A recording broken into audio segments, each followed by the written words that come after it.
കൂട്ടുകാരെ എല്ലാവർക്കും നമസ്കാരം. ഇന്ന് ജനുവരി 26 റിപ്പബ്ലിക് ദിനം. ഇന്ന് നമ്മുടെ രാജ്യമായ ഇന്ത്യ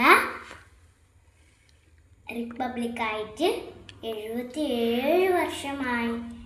ഇന്ത്യക്ക് സ്വാതന്ത്ര്യം വാങ്ങിത്തരാൻ വേണ്ടി കഷ്ടപ്പെട്ട കുറേ പേരുണ്ട്. അവരെയൊക്കെ നമ്മൾ ഈ ദിവസം ഓർമ്മിക്കാം. അവരെ കുറച്ചുപേരെ ഞാൻ പറഞ്ഞു തരട്ടെ. ഗാന്ധിജി, നെഹ്റു, സുഭാഷ് ചന്ദ്രബോസ്.